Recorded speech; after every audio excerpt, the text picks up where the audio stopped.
Hi folks, I'm Alan Watt, and this is Cutting Through the Matrix on the 19th of June 2016. I hope you're all surviving this little heat wave we're having right now. It's nice to have a little heat wave. It reminds you how it used to be normally. And the thing is too, the pollen count is way up, and everyone's kind of hoarse, or they're sneezing, or both, you see. But the softwoods, pine, spruce and so on, are giving off lots and lots of pollen until everything literally out there is just yellow. Now, tonight I'd like to talk about organized insanity. I've talked about it before. It's quite a good topic, actually, and it's an interesting topic because you would understand that there are forms of apparent insanity that is fostered off upon the public. And it's never written down in that fashion, of course, but when you really study things for yourself, you actually see it happening, where wrong is right, right is wrong, upside is now normal, and downside is it's just everything's opposite, and this is what is meant to put you off balance, because I've talked about it before so many times, that when you're off balance, when you don't know what to hang on to anymore, you can be so easily controlled and made to adapt to anything that's just wacko, basically. And it's happening all the time, all around you. The time of change, the century of change, which this is, and academia and the CFR and all the rest of the big boys, we're talking about this all the last century, and they control the centuries. For those who think it just evolves by itself, like the futurists would have you believe, it just evolves by itself through necessity. Nonsense, absolute rubbish. It no more evolves by itself than the Industrial Revolution came out by itself. It was planned that way. By those who controlled the money, by the way. In fact, I think it was Lord Rothschild, when he was put into the House of Lords, he put in the bill for the Corn Laws, which allowed foreign imports, cheap imports, to be dumped in Britain, put the farmers under, and they all had to move off their land, which went awfully, awfully cheap, by the way, and they moved into these overcrowded cities. Our cities became overcrowded very quickly, and gave their lives just to almost survive. Most of them died, actually. Their lives were worth a few years of hard work, 16 hours, 18 hours a day, and that was it. They died. Disposable. Then the post-industrial society, which the big boys themselves, again, and all their helpers, all the agencies and sciences that worked for them, managed to bring in the post-industrial society. It did not happen by itself, any more than the NAFTA and GATT deals and the signing of it with China, which enabled the big corporations to move offshore to China and lock, stock and barrel, just up their factories and gone. And your tax money enabled them to do it because we paid for all. It didn't happen by itself, you see. It takes coordination. It takes planning and coordination and timing and everybody working together at the top to make these things happen. And now you're post-industrial, you see. So no, never think that you're evolving into some kind of chaotic future, as often the paid off and promoted, the famous ones, the famous futurists would have you believe. When they make a bestseller out of something like futurist books and so on, then you can take it to the bank pretty well that he's writing on behalf of those who plan the futures. It doesn't happen by itself. You've got to remember, too, that nothing is ever as it's presented to you in media. Nothing. You may get a bit of a truth, but you have a completely different understanding if you don't get all of the truth on any particular thing. And you never will, actually, when it comes from positions of power, because power is always using every incident, real or imaginary, to have more power over you and to have you change your ways or be more obedient or whatever in order for them to get more power over you. It's just the way it goes. It's a sad thing, but I mean, media today really is just a form of, well, it's all control, isn't it? And many of the top moguls in years gone by have admitted that when they retire, that they're just little puppets that work for the elite, the real elite. And it makes you wonder how much money they really have when the moguls themselves and in the news industry are in the multi-billionaire class pretty well. But yeah, you've got to have the media on board if you want to control the minds and the thoughts of the public. If you want to agitate them towards being ready for a war or even wanting to get involved in a war, you've got to get it all ready, all the propaganda ready, and everybody must be on board with you. You'll always leave your apparent anti-social newspapers, the kind that don't go along with them. You'll always leave one or two of them to give another point of view. But the big ones, of course, themselves are always for whatever that has been planned already by the elite. And we do go along with it all, don't we? Because after all, where else are you going to get the information from? It's different when they talk about, as I say, changing society. That it just comes from dynamic forces within society from the grassroots. I've given so many talks on that in the past to show how nonsensical it is, because Plato talked about it in pretty good detail, actually, on how nothing comes from the people at the bottom that's allowed to progress. Because anything that's not planned by the elite, those who already control, it could upset their system of control. So anything that really takes off in society was authorized from the top, the very top, you see. And nothing will ever change when it comes to that. You can see, even in the last few hundred years, any systems that came out to agitate the dominant powers were immediately crushed before they could get any voice at all. So nothing has changed when it comes to that. When you see massive change going on in society, and then you check into who funds it, all the private so-called philanthropists, the big think tanks, they work for the foundations behind it all, of course, and the foundation is owned by the richest people in the world. And these are hereditary families, by the way. Then obviously they point the direction for the future, don't they? And we all have to follow, thinking it's all quite normal, no matter what it is.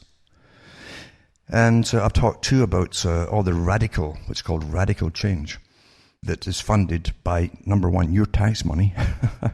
It goes to the different groups, and they also get money from the foundations, the tax-free foundations, and so on, to introduce and push and promote the changes that are actually wished for and demanded by the elite.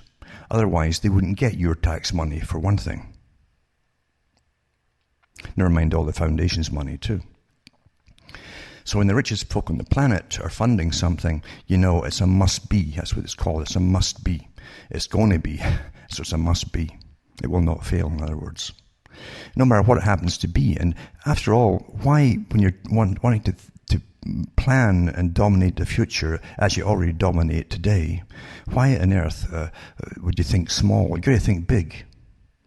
And after all, as Rockefeller himself said, you can't make an omelette without breaking eggs.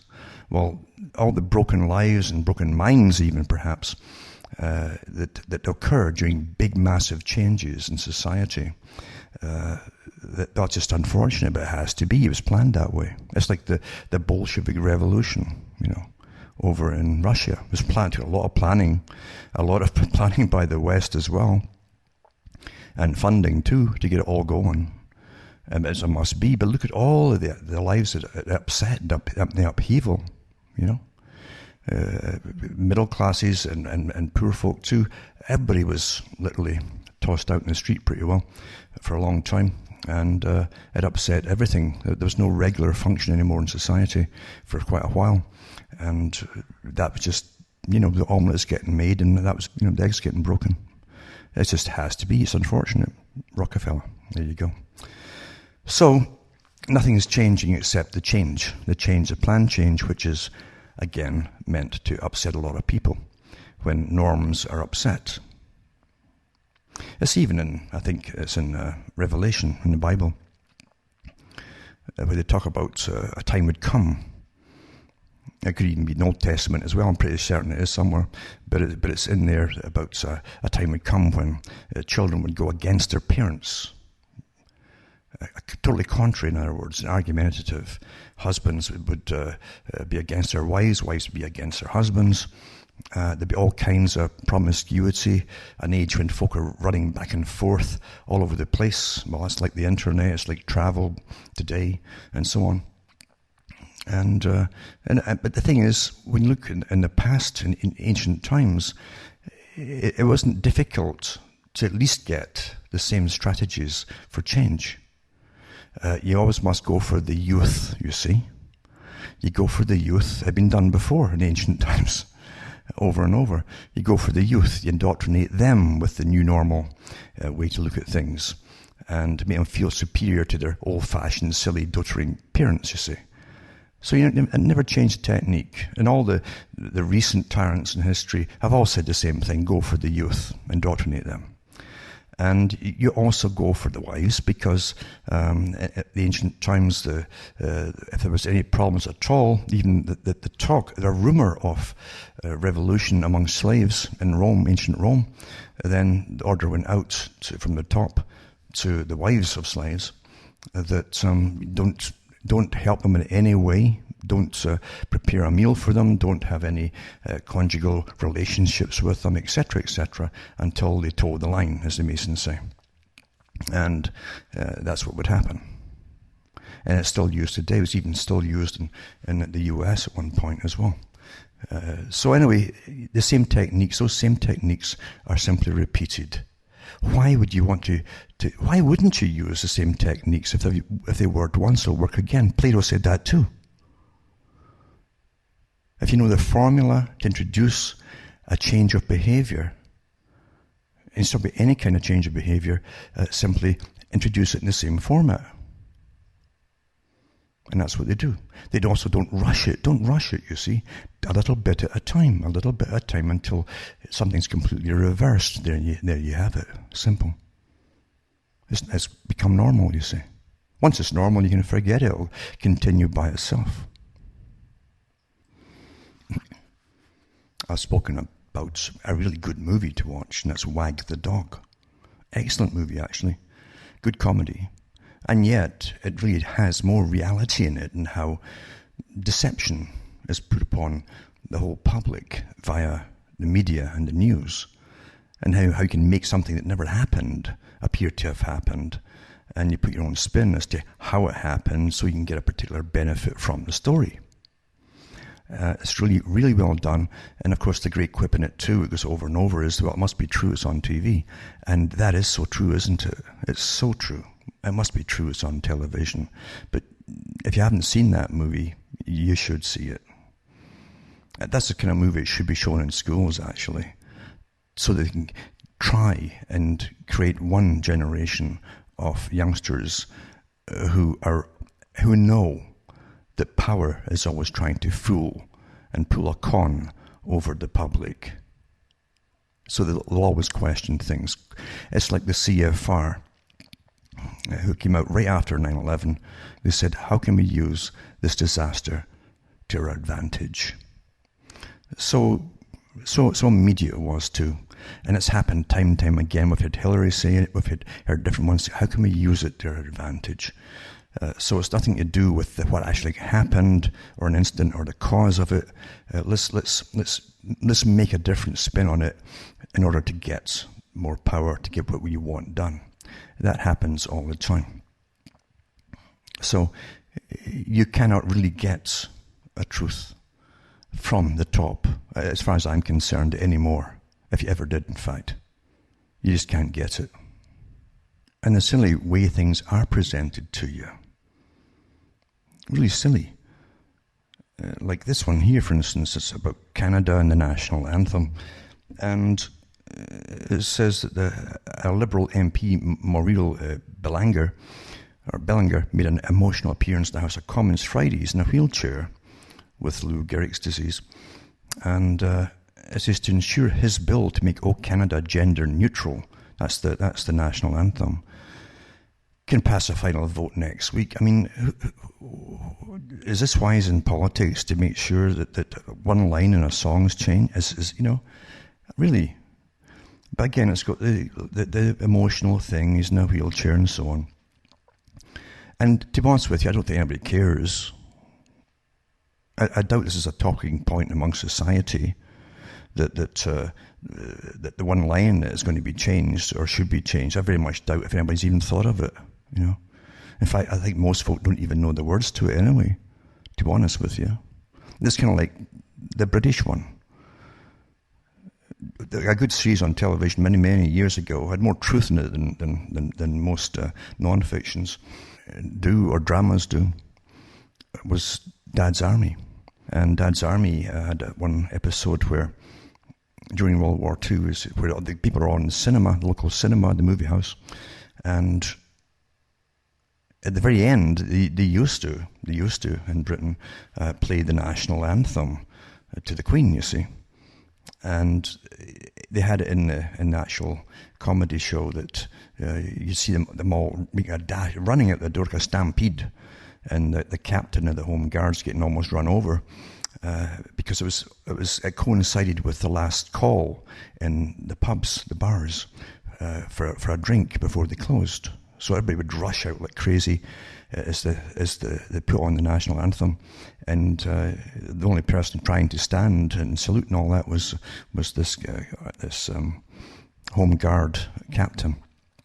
That's quite funny, but I mean that's generally how folk, I think, really treat national anthems. They sound so kind of pompous, even, don't they?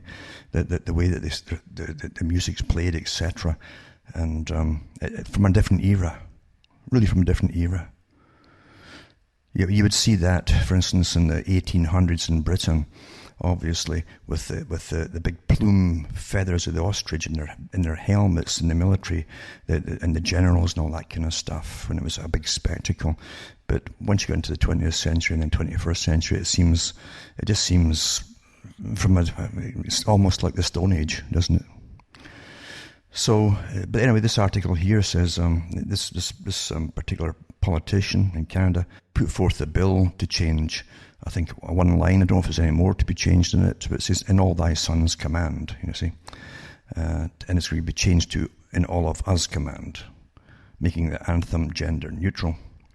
Now, I don't know anybody who's been upset with that at all, the way it was already.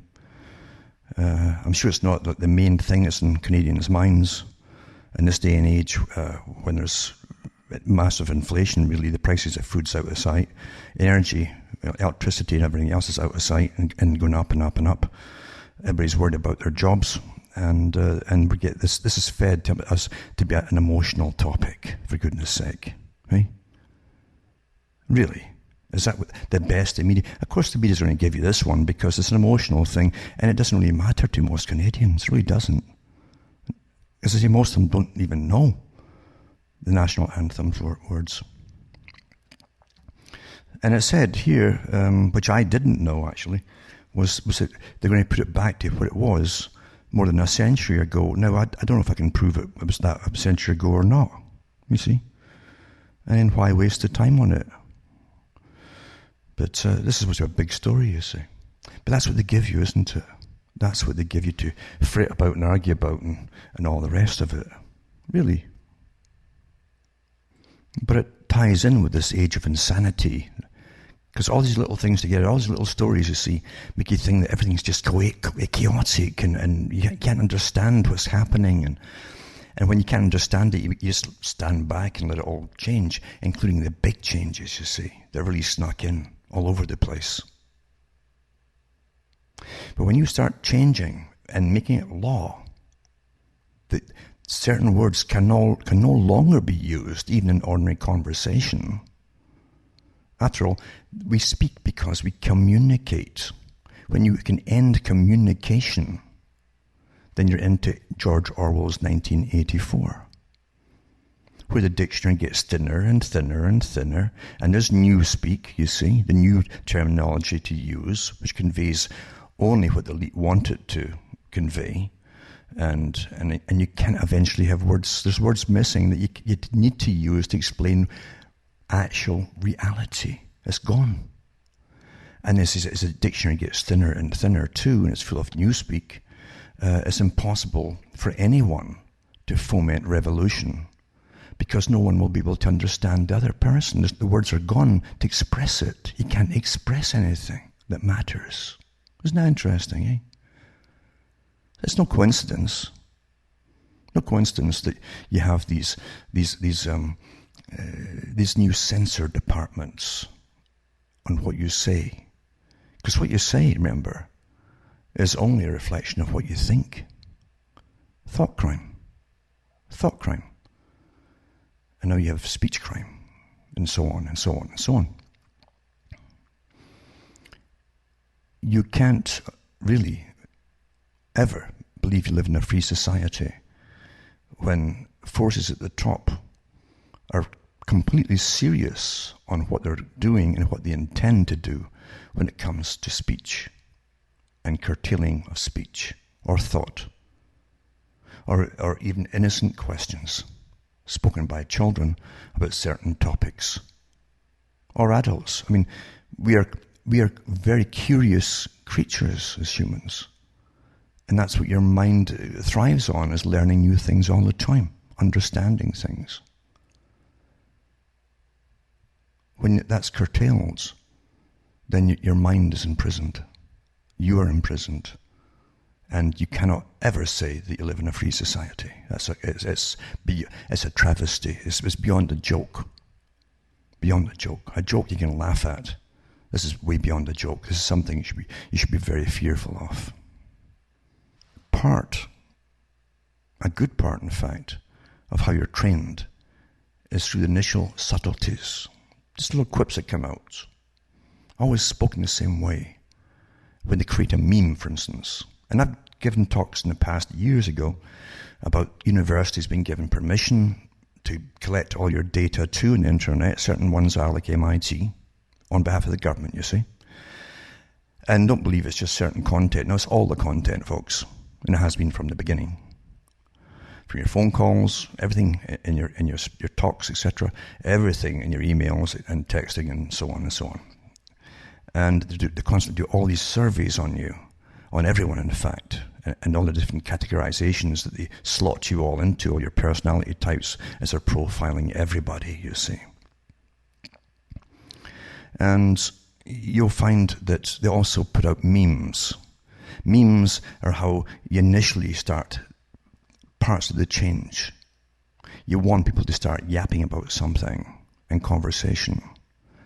And you can do it subtly to start with, or put it out in a kind of joke form to start with. There's many techniques that are used to put out a meme.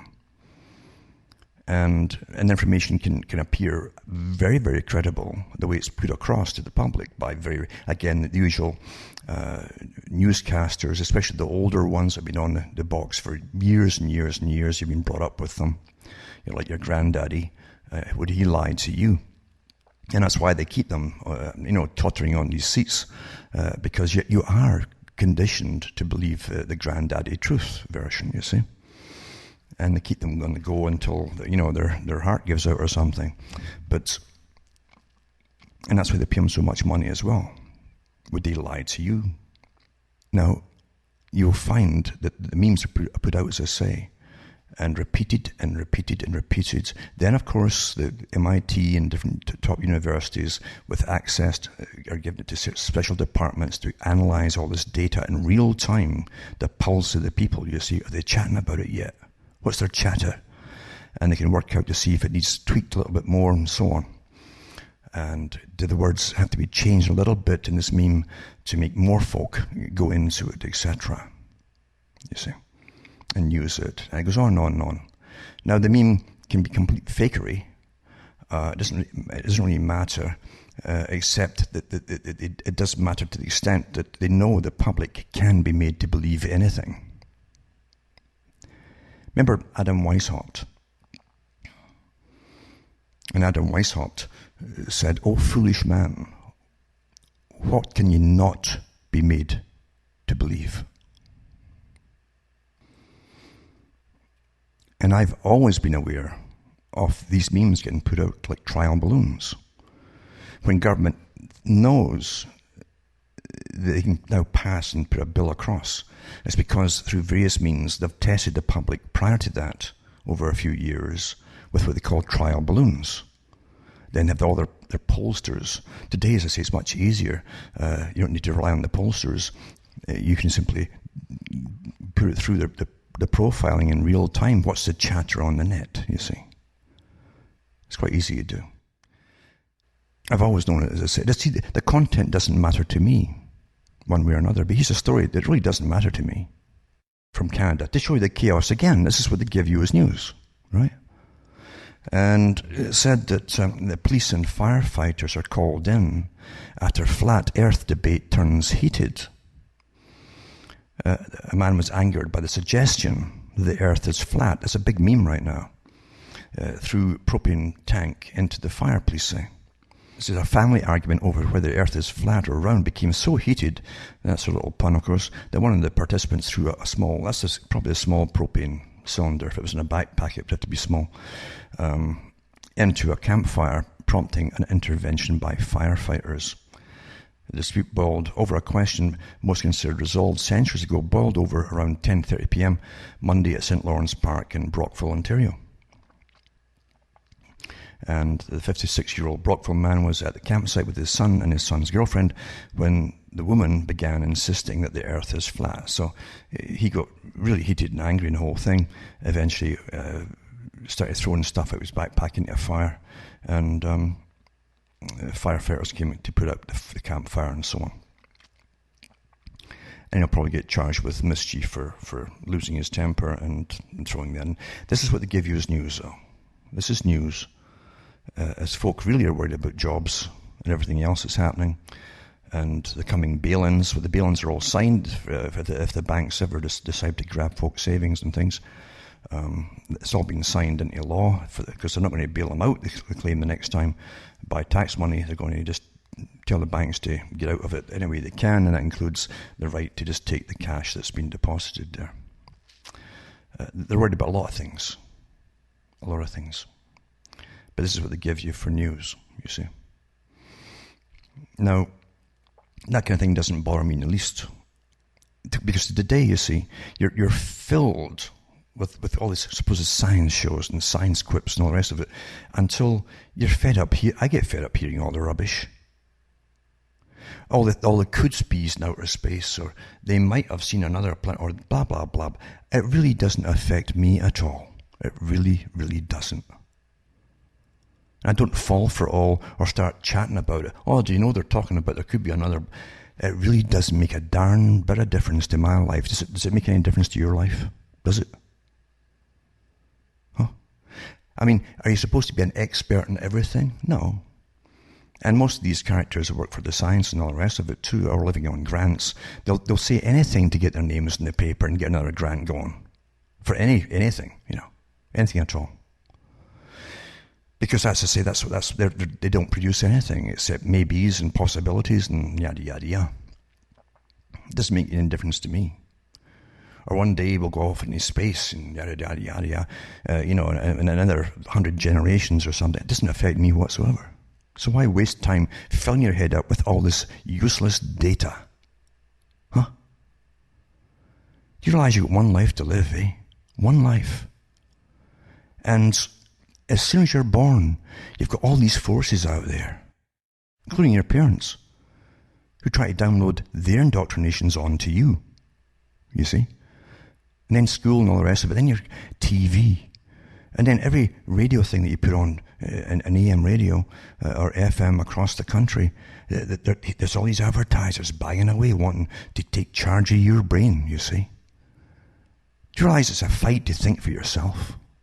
Do you realize that everything is stacked against you thinking for yourself on anything? Anything.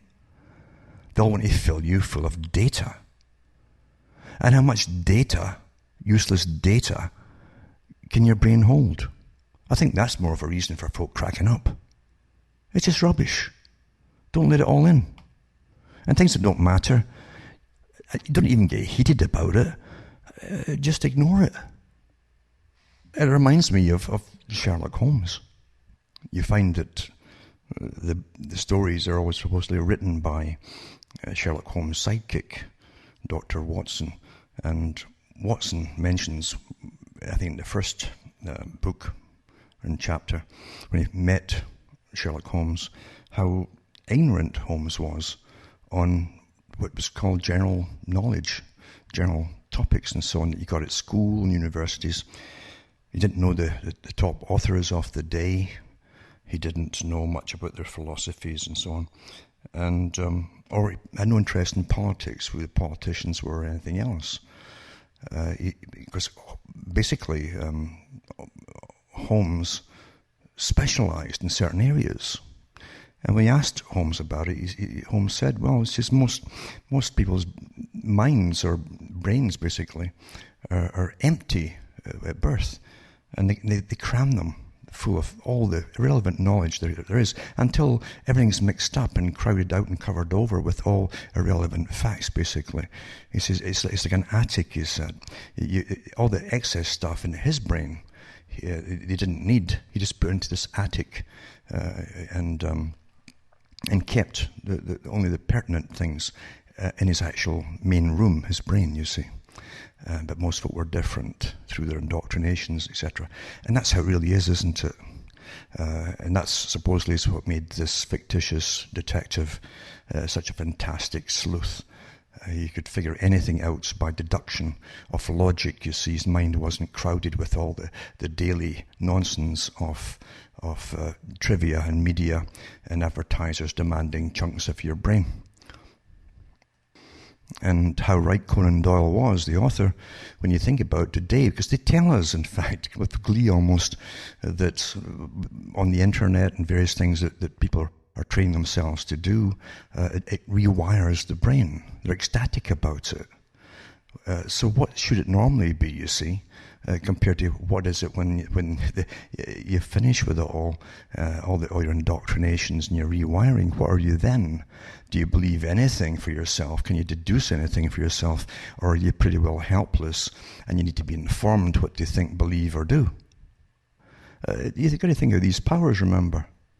And remember, too, that Aldous Huxley talked about similar things as well, that the techniques way back in his day that he'd observed himself, that were being tested and played with on people, techniques of managing the mind. He was talking about the times when they could actually use psychiatric patients and stick wires in their brains and things like that. They actually did that.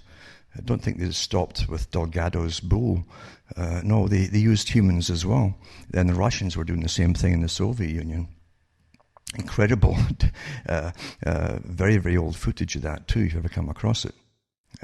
But yeah, basically, literally in the deepest sense, rewiring the brain.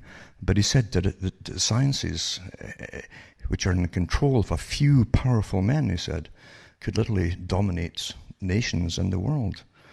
And he wasn't kidding, you see. He didn't speculate about it either. He knew the big foundations that were working towards this on behalf of the masters, and he knew some of the masters, the real masters, the inner circles as they call them, because he belonged to that class that helped them in previous generations get to that position or hold on to power. So he knew that, and his family too were up there in the scientific helping class. They saw themselves as indispensable to the ruling elite, the dominant minority.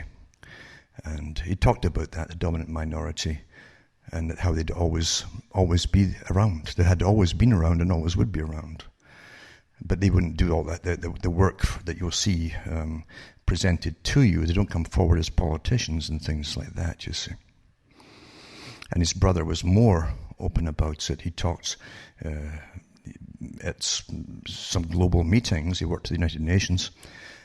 And he talked about it too, his brother, Julian Huxley, about all their ambitious plans And it literally was to rework and reorder all of society for different purposes, and definitely not for a purpose of your own. So it's all been done, basically, hasn't it? You also had big institutions like the Frankfurt School that were very blatant about their agenda and how they would destroy everything that was the Western culture. They blamed it for warmongering, for everything under the sun. And they said that they would destroy everything that was normal, basically, right down to making, at the end of it, they could even make necrophilia common and normal. In other words, everything that was normal, even in the sexual realms, they were going to destroy and change. So don't think for a minute that things just evolve by themselves. Don't think that for a second. Don't think that at all. And just to get back to Sherlock Holmes, when it was explained to him about the sun and the earth and how the earth goes around the sun and all the rest of it, he says, you appear to be astonished, talking to Watson, because Watson was astonished that Holmes didn't know this. And he says, now that I know it, I shall do my best to forget it. Because he says, I consider that a man's brain could only hold so much. And it's true. It is true. It's like a computer. You delete something to allow more in at a certain stage. At a certain stage, it just has to be, you see. And that's how he saw things. And things that really didn't matter. It didn't make any difference if the sun went around the earth or the earth went around the sun. It really doesn't make any difference to you, does it? I mean, people live for supposedly millions of years, supposedly, with the same things going on with the things in the skies and so on. And knowing it or not knowing it didn't make a darn bit of difference to their lives, did it? Didn't. No. If there's light outside, you use it. If it's dark, it's best to stay indoors. That was it. Very simple. Nothing complicated. But today, you've got every expert under the sun telling you things. Little documentaries telling you how you should change your behavior, change the way you think about this, think about that, and all the rest of it. Obviously, your own opinions that you've come to by yourself, hopefully, are all wrong. You mustn't have them. You mustn't have them. And that's the message, you see. What was it that George Orwell had in 1984, near towards the end, when he's picked up and brought in to be tortured by the Ministry of Love, you know? What is it? He meets a neighbour there.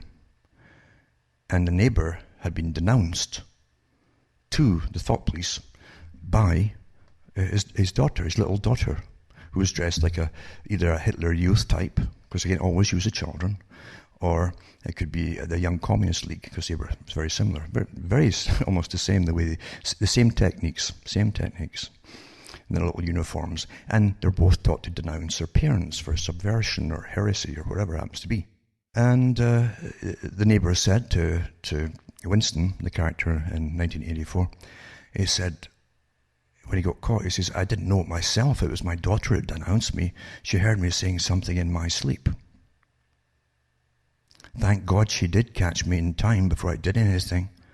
That's what he said. And you think you're not getting there now? Huh? You're there, all right. You're there. And you're letting it all happen. It gives a completely new meaning, doesn't it, to you've been talking in your sleep, that song. Now another meme put out too is this one here. I mean, I often wonder when they'll just give up with the Nazi thing. They keep reviving it all the time, and it becomes a Nazis in outer space. They've even got guys out there selling books on it. Oh, the Nazis they would often colonize the stars, you know. And there's some amazingly well-financed, incredible talk shows on it late at night, pushing all this stuff. And the guys come on like salesmen. It's like they rehearse all this stuff and just prattle, and folk are falling for it. Mystery of the alien skulls and Nazi briefcase found in remote mountain woods. It's a meme, you see. It's been put out and from different institutions as well to get all this stuff really going. Then they sit back and they just have their pulse on the public. Who's chatting about what? Are they chatting about this? Can we tweak it, make more folk chat about it, you know? What was it Brzezinski said? Shortly the public will be unable to talk about anything except what was on last night's news or documentary or whatever, you see. And that was in the 1970s, he said that. It's long past. It's been happening for years and years and years. And they got this rubbish here with these fake skulls and so on, how they were found.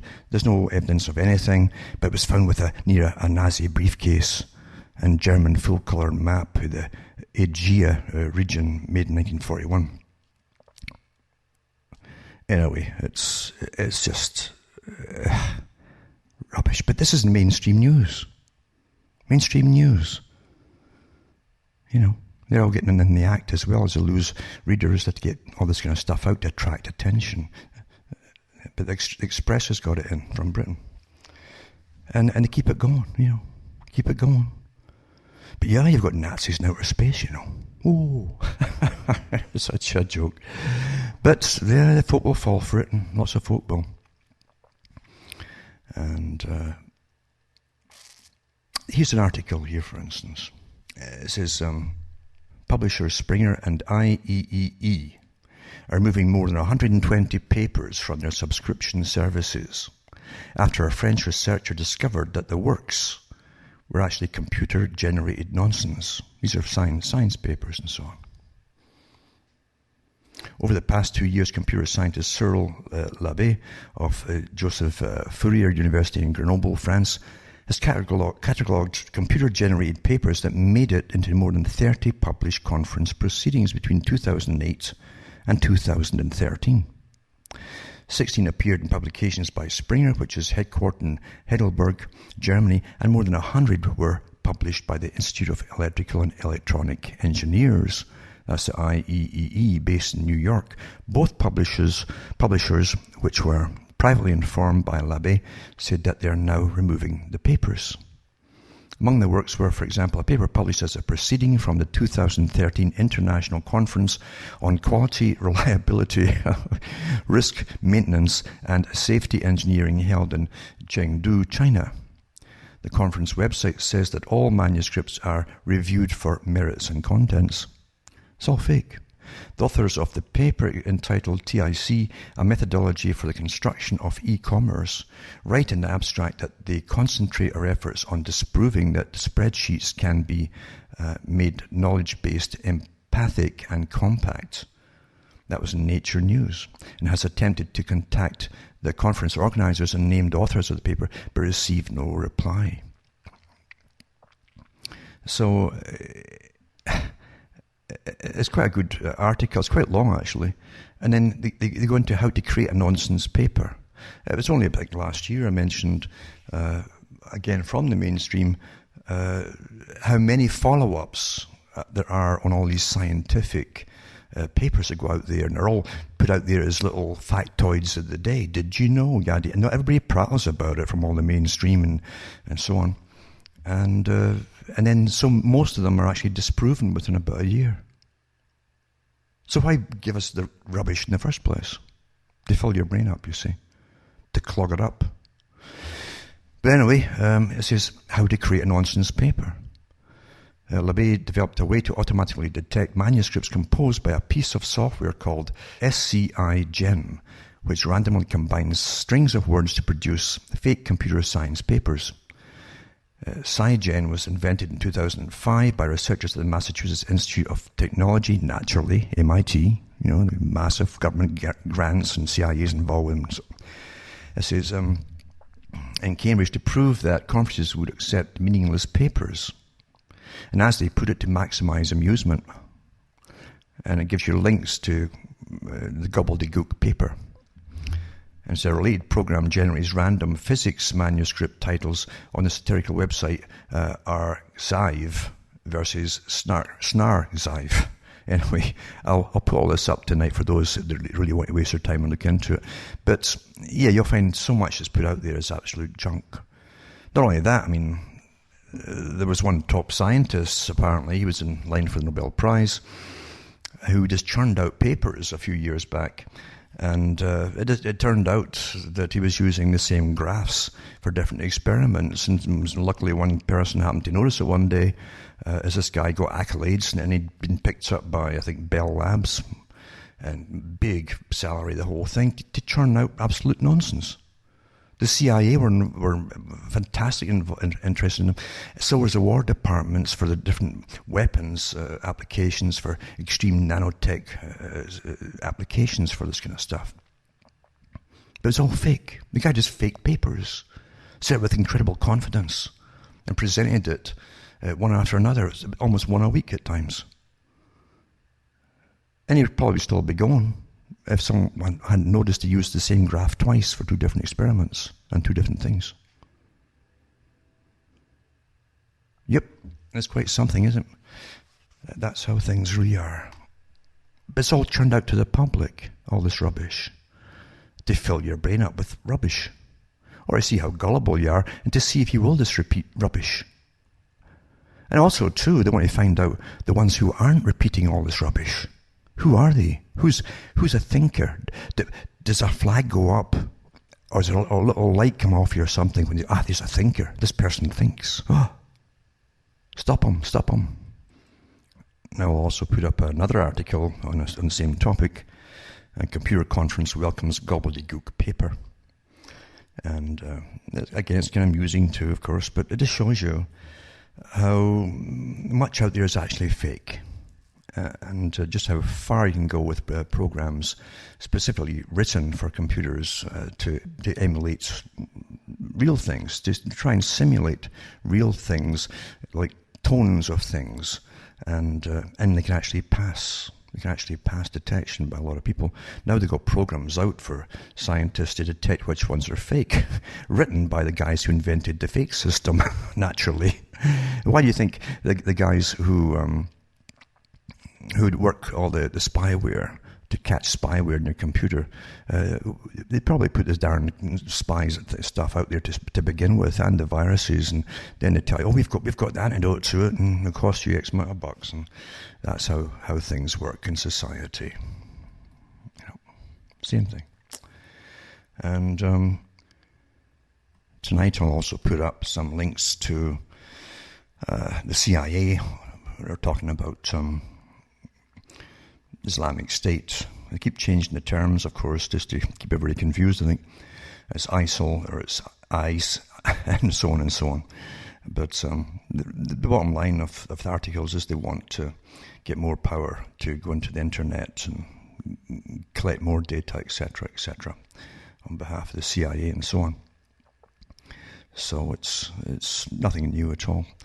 And then, of course, an article too you've all seen, I'm sure, about Texas, and they're not being allowed to keep out Syrian refugees. A federal judge has ruled, and so on. So it shouldn't surprise anybody, because it came from the top a few years back that you're going to live with terrorism for the rest of your days, and probably a few generations after you as well. That's the new normal that's going to go on for forever. It's the greatest way to control a whole planet, for a global system of governance, and to keep everybody basically monitored. That's the reason for it. So, and you will have radicalized people who are born inside your own countries, but whose historical background are the very countries across the Middle East that have been under such heavy bombardment for years now. That's what happens. People don't necessarily identify with the country they're born and raised in. That's just the way it is. Well, tonight I'm going to mention Joe Cox, the politician in Britain that was murdered, and how similar it was to another one that happened some years back in Sweden.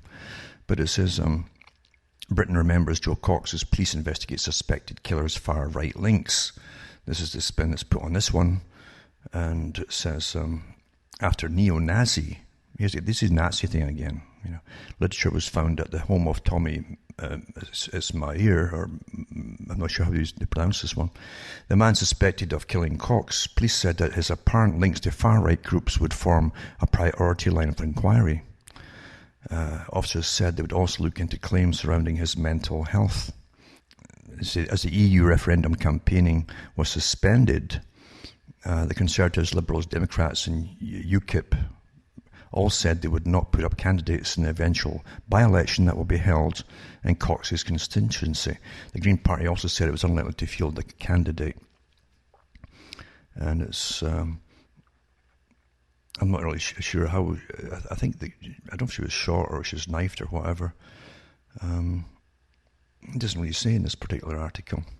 But anyway, she was going to push to stay in the European market, this super government, and so the take on it, the spin is that this was because of her stance and wanting to keep Britain inside this massive new Soviet system called the EU, and someone was ticked off about it, obviously. And also, this Swedish politician happened 13 years ago. It says it mirrors the murder of the UK lawmaker. The fatal attack on a pro-European British lawmaker just a week ahead of the key Brexit, that's the exit for Britain referendum vote, has shaken the politicians and so on. It says it's the first time in nearly a quarter of a century that a UK politician has been murdered. The case bears startling similarities to the assassination 13 years ago in Sweden of a pro-EU Anna Lindh. And it says days before Sweden would vote on whether to join the euro as a currency, which further cements you into binding in the new Soviet. It says in 2003, a 46-year-old lead campaigner for Sweden's to adopt the euro currency was stabbed while shopping in a Stockholm department store. She'd been shopping for clothes for a Eurozone debate scheduled that evening. The next day, on September 11th, Social Democratic Foreign Minister Lindh died from her injuries. On the following Sunday, the Swedes rejected the proposals to adopt the common currency. And back in Britain, the death of Labour Member of Parliament MP set a similar tone around the otherwise, basically what they mean is rowdy debate. The 41-year-old was shot in the small town of Bristol, north of England, while on her way to meet with constituents in a nearby library Thursday afternoon. So there you go, she was actually shot. It says, current reports of unconfirmed eyewitness accounts. The attacker shouted Britain first, and so on. Well, we don't know if that's true or not. Unconfirmed eyewitness accounts. Media reports have identified the suspect as a 52-year-old local man, Tommy Mair, who is said to have lived alone in a nearby estate. And this one says it's unclear whether there was any political intent behind Cox's murder. And both sides of the EU referendum have since suspended campaign activities. So, who knows? That certainly will make hay of this for sure. As again, how can they use this to their advantage, etc. The same old stuff. It's quite something. But they're certainly collecting a lot of money on behalf of this woman Cox, who's deceased, and give to her favourite charities. That's how you get into politics. You've got to attend lots of charities and get involved. And once you've done all that and you get into politics, then you try to always pick. Well, you're climbing the proper ropes. You know what they want at the top. They want to hear, and you go for it and you push it. And most politicians now, once they've finished with all the charities and actually get elected, they actually want to get into the super European Parliament. That's a big step up. You see more prestige, more personal accolades and power and all the rest of it.